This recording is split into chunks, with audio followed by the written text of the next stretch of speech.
Sex problem के लिए homeopathic medicine कैलाडियम का इस्तेमाल कैसे करना चाहिए, आज हम लोग इस टॉपिक का ऊपर बात करने वाले हैं। दोस्तों, आप लोगों में से बहुत लोगों का ये सवाल रहता है कि सर कैलाडियम जो मेडिसिन है इसको यौन समस्या में हम लोग कैसे इस्तेमाल करें ताकि हमारा प्रॉब्लम भी ठीक हो जाए और उसका कोई साइड इफेक्ट यानी कोई एग्रावेशन भी हमारा अंदर ना हो। तो आज इस वीडियो में मैं आपको इसी टॉपिक के ऊपर लेक्चर देने वाला हूँ कि कैलाडियम जो होम्योपैथिक मेडिसिन है इसको यौन समस्या के लिए कैसे इस्तेमाल करना चाहिए। दोस्तों, सेक्स प्रॉब्लम के लिए कैलाडियम जो होम्योपैथिक मेडिसिन है ये बहुत ही कमाल की मेडिसिन है, लेकिन इसका 3 प्रमुख सिम्टम है जो कि इस मेडिसिन को सबसे अलग बनाता है।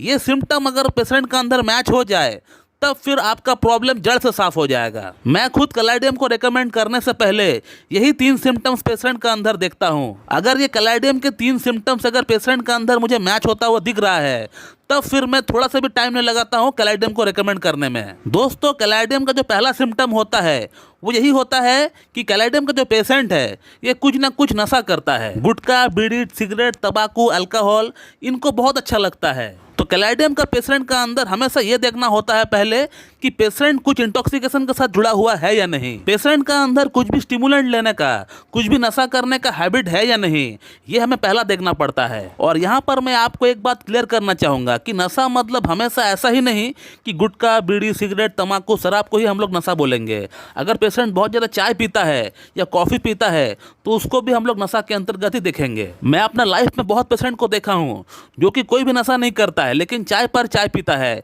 या कॉफ़ी पर कॉफ़ी पीता है, तो इसको भी हम लोग स्टिमुलेंट के अंदर ही देखेंगे। और अगला जो सिम्टम है कैलाडियम का, ये बहुत ही प्रोमिनेंट सिम्टम है। ये कैलाडियम को सबसे अलग करता है पूरी मैट्रिया मेडिका में। इसका पेशेंट जब रात को सोया हुआ रहता है या जब इनको हाफ स्लीप आया हुआ है या अर्ध निद्रा की अवस्था में जब होता है पेशेंट, तब उस पेशेंट का लिंग के अंदर बहुत ही बढ़िया कड़कपन आता है।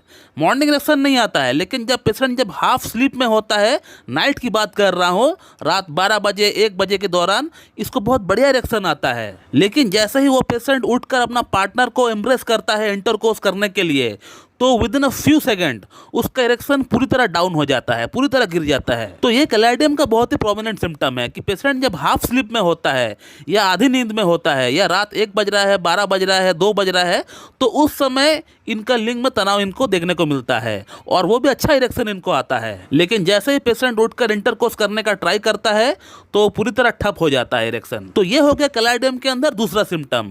अब बात करते हैं लास्ट थर्ड सिम्टम की। दोस्तों, इसका जो थर्ड सिम्टम है इसका मेंटल स्टेट का ऊपर है। कैलाडियम का पेशेंट को भूलने की शिकायत बहुत ज्यादा होता है, इसको कुछ भी याद नहीं रहता है, ये अपना जिंदगी पूरी तरह भ्रम में जीता है। कैलाडियम का पेशेंट को यहाँ तक ये तक याद नहीं रहता है कि उसने आज का मेडिसिन खाया है कि नहीं। उसे इस बात को याद करने के लिए भी कि उसने आज मेडिसिन खाया है कि नहीं, इसे क्रॉस चेक करने के लिए भी उस मेडिसिन का बॉक्स को खोलना पड़ता है और अपना माइंड को रिकॉल करना पड़ता है। तब जाकर थोड़ा बहुत याद भी आता है, लेकिन वो भी धुंधला सा याद आता है, इनको हल्का सा याद आता है, पूरी तरह याद नहीं आता है। तो कैलाडियम का पेशेंट एक नंबर का भुलक्कड़ होता है, इनका याददाश्त पूरी तरह एकदम खराब हो चुका होता है। तो अगर ये 3 सिम्टम किसी एक पेशेंट के अंदर अगर मैच हो जाए तब मैं कैलाडियम को रेकमेंड करने से बिल्कुल भी सोचता नहीं हूँ, with in a few second में रेकमेंड कर देता हूँ। और इन रिटर्न में ये देखता हूँ कि क्रॉनिक से क्रॉनिक इरेक्टाइल डिस्फंक्शन का प्रॉब्लम, लो लिबिडो की प्रॉब्लम, लो ऑर्गेज्म की प्रॉब्लम, टाइमिंग की प्रॉब्लम, ये अपने आप ठीक कर देती है। इतना क्षमता रखता है ये मेडिसिन। एक छोटी सी मेडिसिन है लेकिन कमाल की मेडिसिन है। अब सवाल ये आता है कि इसको यूज कैसे करना चाहिए।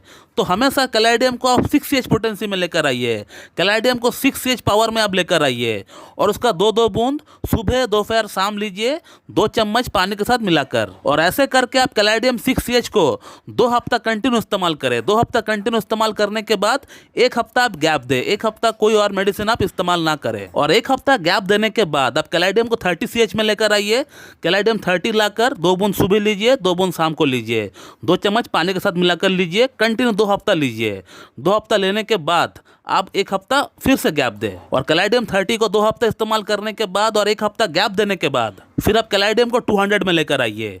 कैलाडियम को 200 में लाकर उसका 2 डोज आप लीजिए। कैलाडियम 200 का 2 डोज का मतलब ये होता है कि 2 बूंद आप आज सुबह लीजिए और 2 बूंद आप कल सुबह लीजिए। उसके बाद आप मेडिसिन को लेना बंद कर दे। इतना में ही आप देख पाएंगे कि आपके इरेक्टाइल डिस्फंक्शन की प्रॉब्लम पूरी तरह ठीक हो चुका है। पूरी तरह अगर ठीक नहीं भी हुआ है तो कम से कम 80 to 90% आपका प्रॉब्लम सॉल्व हो जाएगा। उसके बाद आप 2 और मेडिसिन को लेकर आइए मार्केट से, जिसका नाम है डामियाना मदर टिंचर और जिनसिंग मदर टिंचर। इन मेडिसिन को आप 15-15 बूंद करके लीजिए। सपोज डामियाना को सुबह और शाम लेते हैं तो जिनसिंग को दोपहर को और रात को लीजिए। 15-15 बूंद करके लीजिए, हाफ कप पानी के साथ मिलाकर पी लीजिए। और ऐसे ही करके जिनसिंग और डामियाना को आपको कम से कम 3 महीना कंटिन्यू इस्तेमाल करना है, लगातार आपको इस्तेमाल करना है। तो दोस्तों मैं इस वीडियो को यहीं पे एंड करता हूं। अगर आप लोग इस टॉपिक के रिगार्डिंग कोई सवाल है तो इस वीडियो कमेंट बॉक्स में आप कमेंट करिए, आपको वहां पर रिप्लाई दे दिया जाएगा। So thank you very much and have a good day.